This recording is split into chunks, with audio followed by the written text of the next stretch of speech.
middle when the lane moving fast. Hey, let them all cross. If they hate, then let them hate and make a bigger boss. Hey. This episode is brought to you by SPI Logistics, the premier freight agent logistics firm in North America. For over 40 years, SPI has been diligently building the most successful freight agent network to provide first-class relationships for our shippers, receivers, and carrier partners. We are more than another transportation network. We are a dedicated team of professionals united by one singular purpose, and that is to expedite our agents' success. All of our agents are set up for success on day one, as they are provided with a full suite of support staff that is ready to assist them with everything from after-hours emergencies to financial and administrative needs on a no-fee basis. This way, you can focus on continuing to grow your business. There is no financial risk to start, and you have the ability to earn up to 75% in commissions. If you are looking to take control of your financial future and build your business with the backing of one of the most successful logistics firms in North America, visit www.spi3pl.com to learn more. Do me a favor and let them know that the Freight Coach sent you. Hey guys, before we jump into the episode, I wanted to let you know it is brought to you by Revenova, the official TMS provider for the Freight Coach. You guys, I've been a broker for a long time, and the tools that are at your disposal with Revenova help you eliminate bouncing between systems, which improves your accuracy when you are managing multiple tasks throughout your workday. Plus, it's built into the Salesforce cloud, so your CRM is fully integrated with your TMS, eliminating yet another silo. In today's day and age, you are definitely concerned about the safety of your data. With Revenova, it's fully protected. They have cutting-edge security that keeps your information safe so you can focus on what matters most, and that's growing your business. Speaking of growing your business, with Rate and Lane IQ, you get real-time pricing and route recommendations, helping you optimize costs and improve operational efficiencies, which ultimately helps you make smarter decisions. If you are like me and have recurring shipments from non-EDI customers, they have intuitive cloning features that let you easily replicate previous shipments, saving both shipper and carrier rates with just a few taps. If you are ready to learn more, visit www.revenova.com to request a demo. Just do me a favor and let them know that the Freight Coach sent you. What is up, ladies and gentlemen? We are back. We are live. It is the Freight Coach Podcast, the top podcast in transportation, coming to you guys every single weekday, 8:30 a.m. Pacific, 10:30 Central, to break down some industry headlines. But most importantly, you guys provide some actual insight into what you can do with all of this information. This is your first time tuning in. Welcome. This is the real side of freight, ladies and gentlemen. And I say that before every single show. And what I mean by that is I only speak with transportation professionals, because at the end of the day, I want to talk to the right individuals who have done what you're looking to do or who are currently doing what you're trying to achieve, so you can take that information, apply it, utilize it, and see a meaningful difference in your business and your life. Happy Friday, everybody. I got a very special guest for you guys here today. This is one of those rare times where, like, I don't know if 30 minutes is going to be enough. Like, we've just met for the first time a couple of days ago. We talked, and we were both like, this is going to be electric. And, you know, today's topic is all about automation, AI, freight tech, like what happens afterwards, and demystifying this entire thing that's out there and the opportunity that's in front of us. So I have my friend Chris Wyndham, CEO of Revenova, on the show today. Chris, thank you so much for taking the time to join me this morning. Oh, good morning, Chris. Thanks for having me, man. Listen, you almost caught me in an awkward moment. Your intro music, man, I was out here bobbing and weaving with it, man. So I'm glad you had a little bit of intro so y'all didn't catch me dancing before you popped this thing up, man. It's going to be great this morning. Yeah, man, it took us probably 3 years to find the right intro music. Like we switched out a couple of times, and then in true business, I got a copyright infringement against me with this song because I bought the wrong license. And I worked with the company though, and they're like, all right, it was an honest mistake. We're good. Like we're fine. It just took a little bit more money. And that's, that's kind of one of those things that I realize the older I get, money solves a lot of issues. Oh, listen, man, it cures a lot of ills. Well, I tell you, that's the right intro, man. Don't change it. It had me pumped up. Let's go. Man, well, so new CEO at Revenova, but not new to the tech space, right? Like you built your career off of this stuff. So like what brought you up to this point, Chris? Man, yeah, thank you for that. Look, 25 years of evolution. I think in my infancy in business, man, and I started my adult life, I was in the retail industry. In fact, I was running car lots, and I first started embracing technology when home computers were just becoming a thing and everybody had access to the internet. And I was seeing there was this opportunity for this great equalizer to be able to use the internet and technology to get the products I had for sale out in front of consumers. I could not afford to be on the four-way stop sign that everybody wants to be in every big city or town. I couldn't do that. So we were out on a gravel lot and we had to draw people to us. And we learned pretty quickly that being an operator who could build purpose-driven technology helped and aided our business. And then there was others who would invest and do the same. And over the last 25 years, that's just become a passion of mine, is being able to get tools in the hands of people in industries who need it the most and being really close to the operators who benefit from the solutions the most. So yeah, that's brought us here today. And look, I've joined Revenova 6 weeks ago, and I cannot tell you how much of a personal blessing that is to align with a group of people that have the same shared passion and love this particular industry of transportation and logistics.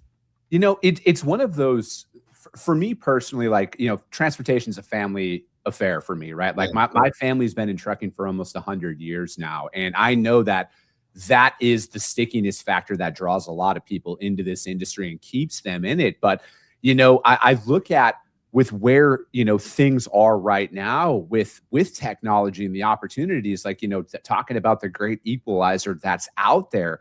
I just think that there is such a massive opportunity sitting in front of us right now with small business. And, you know, because like that's what, you know, I think like a lot of the headlines out in any industry, let alone in transportation, are shared by, you know, the mega brokers and the mega carriers. And, you know, they're great and all, but like 95% of this industry is small business. That's and it's almost like $1 trillion industry, right? So it's like that with where we are now and, you know, and kind of talking about our topic of conversation today is it's like we have a very unique time now, Chris, where you can be a 1 or 2 person operation and you can pack as big of a punch as a former 100-person organization.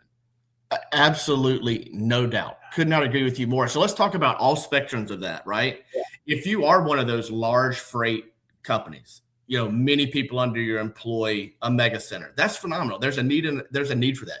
If you find yourself in that same situation in fleet, that's wonderful. But for if what has been your protection is your size and your scale, you still have an opportunity in this window to keep yourself relevant.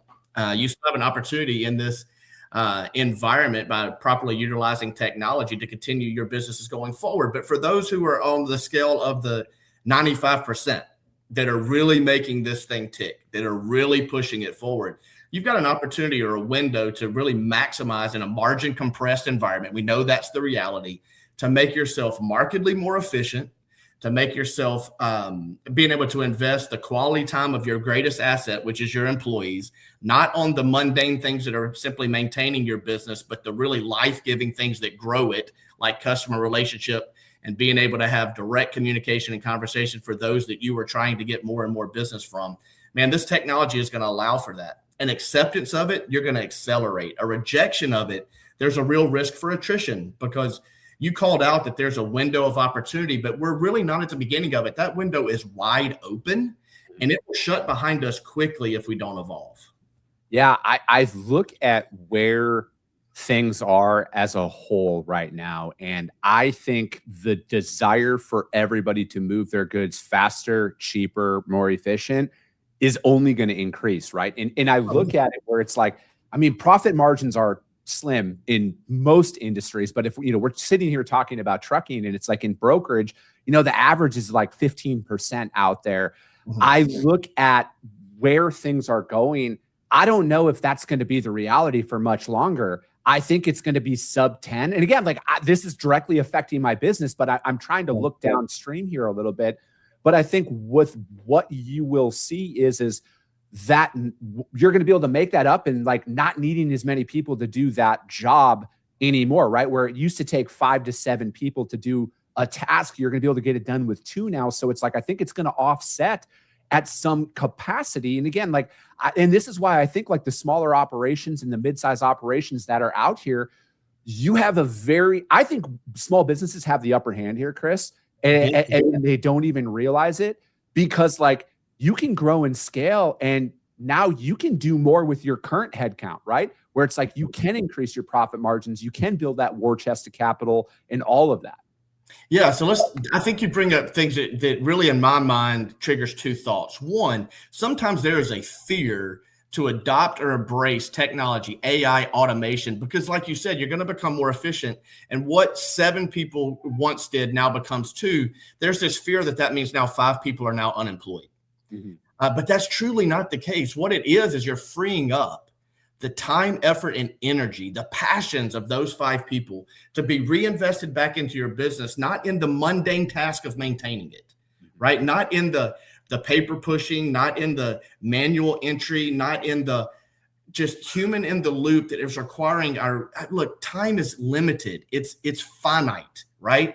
And if we're out there busting our humps 50, 60 hours a week, I don't know about the 40-hour work week. I haven't seen one of those in a million years, but hey, when there's these opportunities and we know that time is finite, it enables those 5 people that were once doing the things that were so task-oriented to now become investors in the business to be able to drive it forward, because as margins compress, velocity must increase. Yeah. If I'm making less per load, I got to be doing more loads, right? And we don't do more loads by asking our people to do more with less resources. So if we look at technology, if we look at AI, if we look at the ability to automate repeatable tasks and one time create a system that can repeat that for us over and over again, and human hand doesn't have to replicate it, man, now we can reinvest that human capital in things that are actually much, much more profitable. What's one thing that people are overhyping about with where technology and AI is? And then what are they like overlooking as well at the same time? I think there's an overhyping of that it's a magic wand, and it's not, but it is a powerful tool. Mm-hmm. And I think what the underestimation is that we can slap AI on it and it'll cure a lot of inefficiency ills. In fact, it'll magnify broken systems.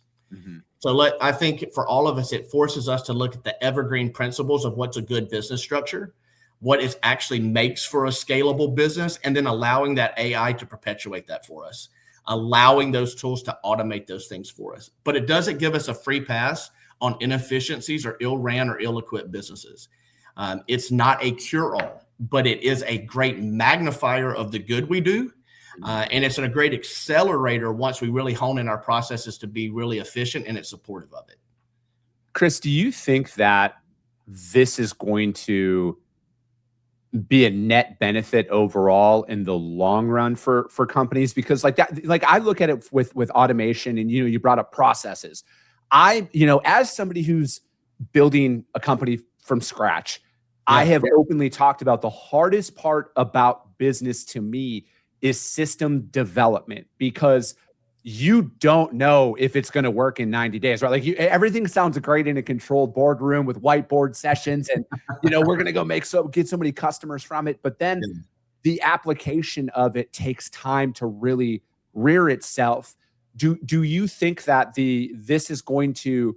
Because like I look at it where it's like, if we're going to automate and you're automating bad processes, like you're going to potentially sink your ship really quick, because you're going to be exposed. There's no more hiding any of that. And that's why, to me, it's like, I'm the most excited about this. Like it is a great equalizer. It's going to give those smaller businesses, those really efficient businesses, that's right, you're going to be able to amplify your outreach. Now you're going to be exposed in the right way at a very high level.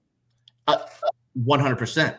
When you are a very small business and you're dependent on efficiency, you actually have tighter systems than some of the giants.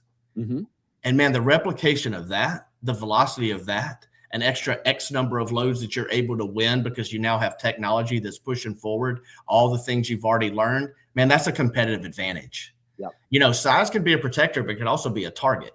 Yep. And if what we're going out there to target is to get a little bit from each of those who are the giants in the industry, and it makes us that much more profitable, it's life-changing. So I would say it's not just going to be a net benefit, it's a net necessity.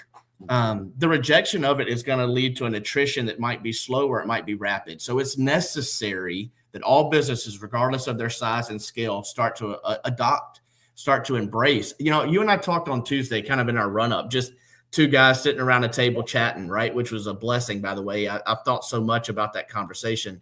And one of the biggest takeaways I've had that I think we need to touch on today is the net benefit that comes from embracing, this is the good that I do. I can utilize technology to free up my human capital, go out there and create new velocity for me. But I've tried some of these things before and they failed.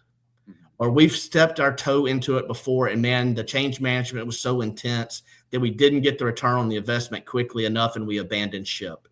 Here's my word of encouragement to you. Most times on the other side of making that investment, they fail because we don't fully adopt all the benefits that exist within it, and we quickly revert back to what we've always known. And we don't allow the technology to now develop new, better systems for us.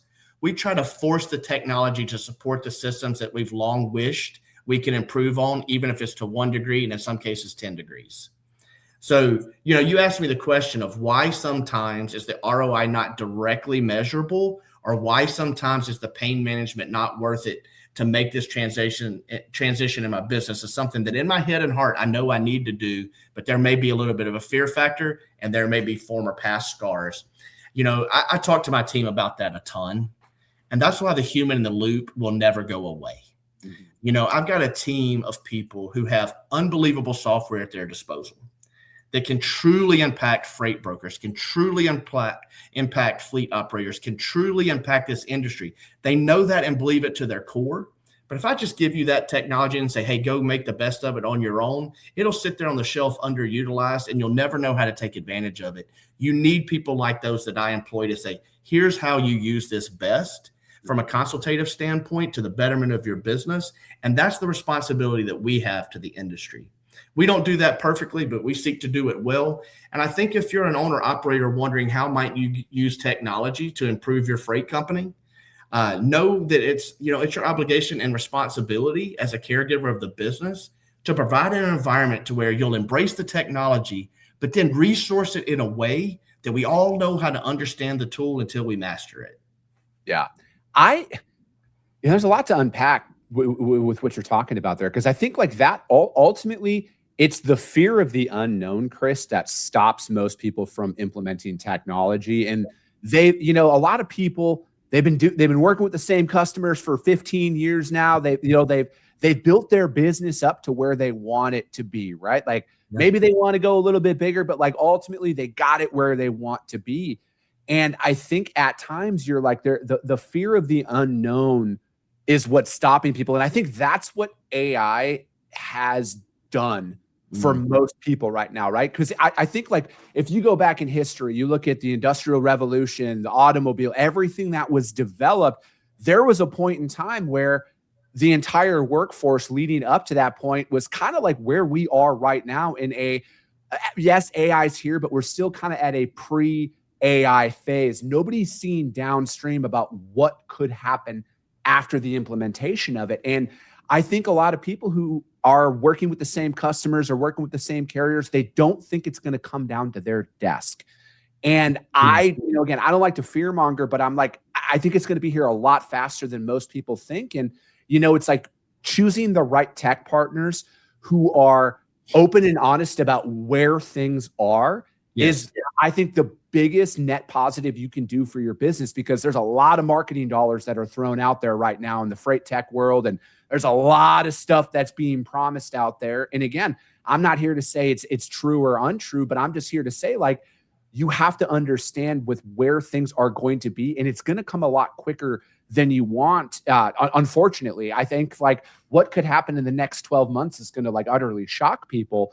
But I look at it from from the TMS perspective alone, that is the lifeblood of every freight organization that's out there. And I think now you need to start looking not at where your business is, but it's like, where is your business heading, and the importance of choosing the right partners that you don't have to change. If you're a $5 million company right now, that your current tech stack is only good till 10 million. And then they max out, and then you got to implement change management at that level.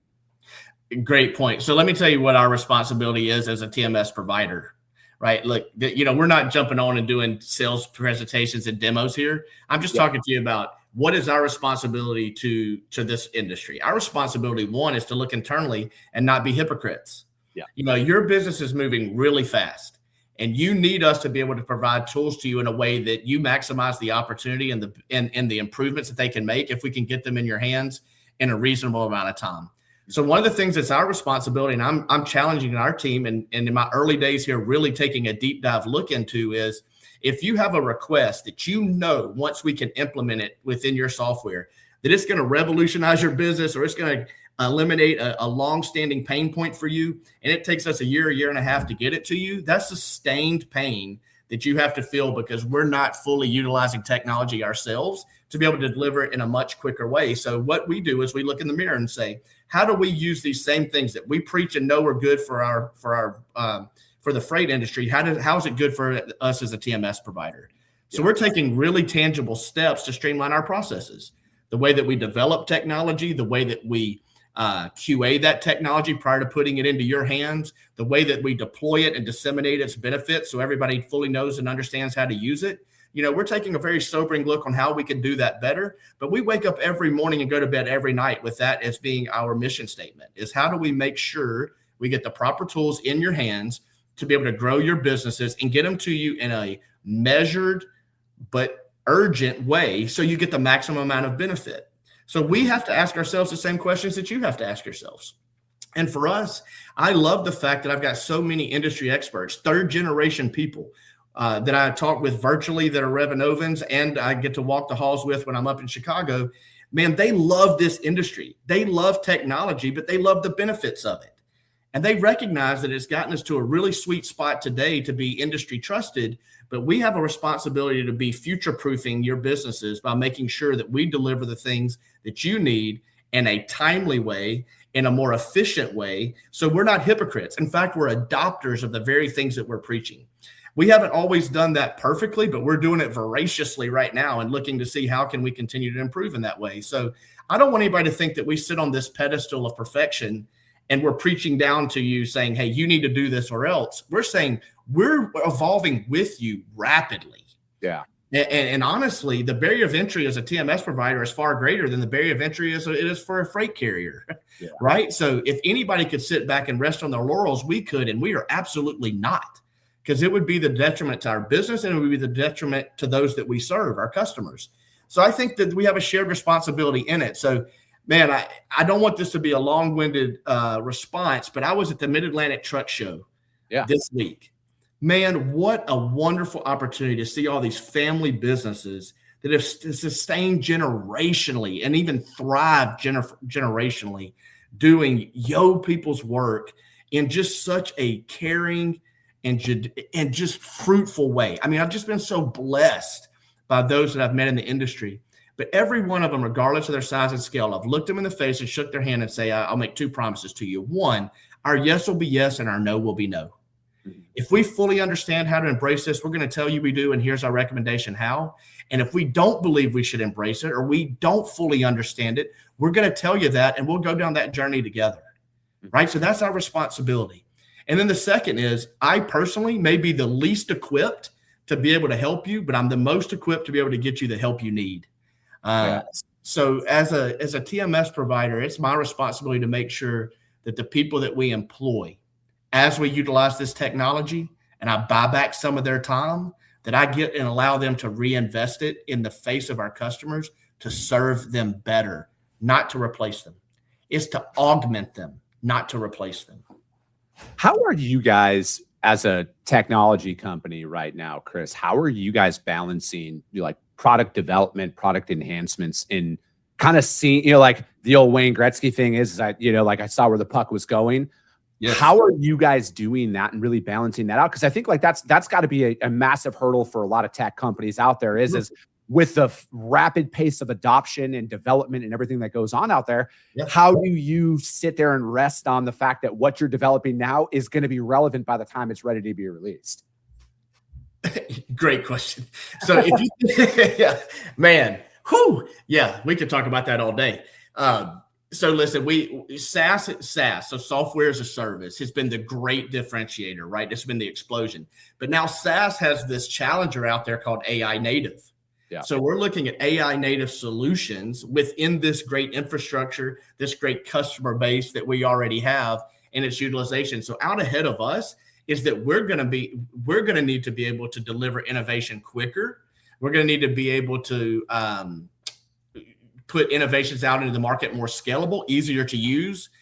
inherently easier to understand right from the first day of adoption, and really in a much more timely way. So for us, we're looking at all of these internal tools and how that they apply to us every single day. Two of the most impactful hires I've made in the first 6 weeks of being here. One of them we actually extended offer yesterday. So this will be an announcement to my team. They don't even know he's coming. But it's it's an AI software engineer who's specifically going to look at internal tools. Mm-hmm. And here's what I told him his responsibility is. I've gone to some of the finest steakhouses in the country, and I'm talking about steaks you could cut with a fork. But my experience wasn't on how good the steak tastes. It was on how long it took them to get it from their kitchen to my plate. Yeah. And man, if that steak was absolutely delicious, but it took you 2.5 hours to get it to me, I just as soon gone to Wendy's on the way and gotten my 2 hours back. Yeah. So when I look as a TMS provider, man, if we have the most cutting edge solutions imaginable for you, but it takes us an inordinate amount of time to get them into your hands, the window of the beauty of that has now been passed. And you're just mildly satisfied when I get them into your hands. I think our responsibility is to make sure that we're utilizing technology to get your solutions quicker. Yeah. That's our responsibility. That's the investments we're making. So we got a lot more in common than we do different, both as a AI provider or a SaaS provider and a freight broker. Do you think everything is going to be based like all technology? This is kind of I'm just shooting from the hip here, Chris. Sure. Do you think the entire foundation of how SaaS products have been developed are going to be completely flipped here, or is like the bones of tech, is that not able to like change because it's already, like whether it's, on a cloud-based system and stuff like that, or do you see something developing different down the road? Oh, it's definitely developing, not just down the road, but at the stop sign that we're at right now. Yeah. And I use that analogy of stop sign. It's never going to be a stop sign for us. It's going to be a yield sometimes, but we're not stopping. Like the evolution of technology has gone from on-prem to cloud-based to AI. Let's just embrace it, right? We can look back at our history and say there's been natural evolutions that we've all weathered. This is just the next one. Yeah. But those who had really solid, like us, and there are others out there who could say the same with integrity, who have such a solid foundation of the tried and true principles of building great tech in a SaaS environment, are going to be the very ones who build phenomenal technology in the AI environment. Yeah. I mean, a hammer in the hand of a craftsman builds a home. Yeah. A hammer in the hand of a thief breaks into it. Mm-hmm. So the same is going to be true with this technology. When used well, we're going to be able to build a better solution, a more purpose-driven solution, because we're the craftsmen. So for my developers out there who may be saying, how do I receive this information that our CEO is publicly disseminating? It's, we need you, the craftsman, to be really great at these tools so we can provide unbelievable solutions, not technology, to the freight broker world. That's our responsibility. But there are going to be some that misuse it. Yeah. There are going to be some who don't use it well, and actually to the detriment. That's that hammer analogy, right? In the hands of a craftsman, a beautiful home is built. In the hands of a thief, it's broken into. So we want to be the craftsman. We want to make sure that we're harnessing these tools in a way that does nothing but benefit you. And we think that we are far enough along that we can help you understand how you can do the same for your business.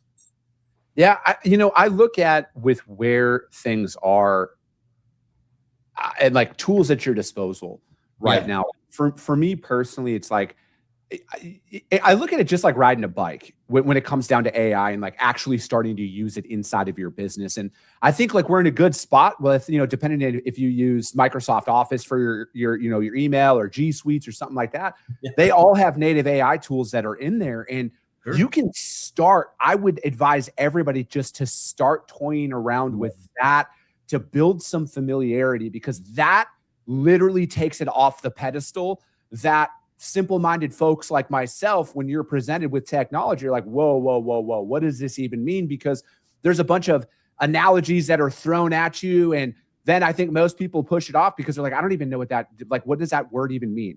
So it's like, for me, it's like getting in there and, like I use Gemini all day long, like all day long. It's amazing. In my entire opinion about the capabilities of where AI is today, but like most importantly, what it's going to look like in 6 months, have flipped in like the last 90 days because I've seen how much it has improved in that time frame that I've been using it every day, Chris. And I'm like, all right, this isn't as complex as a lot of people want to might perceive it as. It's very simple to use. And again, it's like you train it. And I think back to our earlier point about your process is like, I've got my AI, whatever you want to call it right now, man, it's scraping data on some of my prospects. It's putting together customer and prospect profiles that are so in depth. I almost feel like I'm sitting in some of their proprietary boardroom meetings about what's going on. Let's go.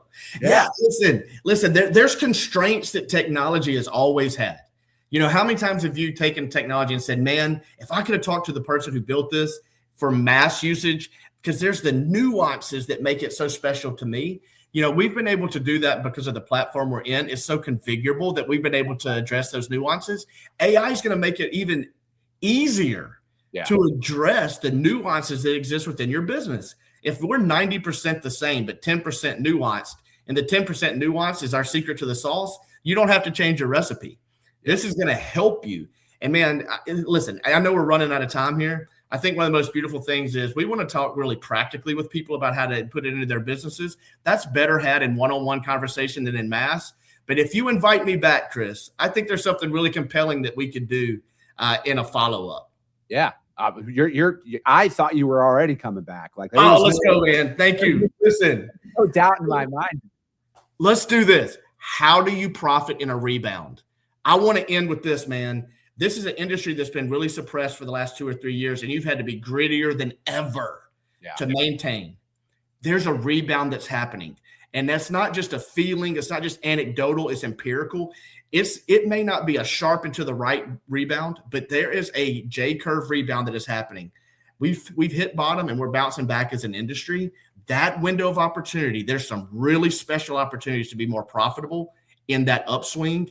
And man, I'd love for you and I to dive into that with the listener here soon when you have time, because I think it would tie in this conversation to that one really well.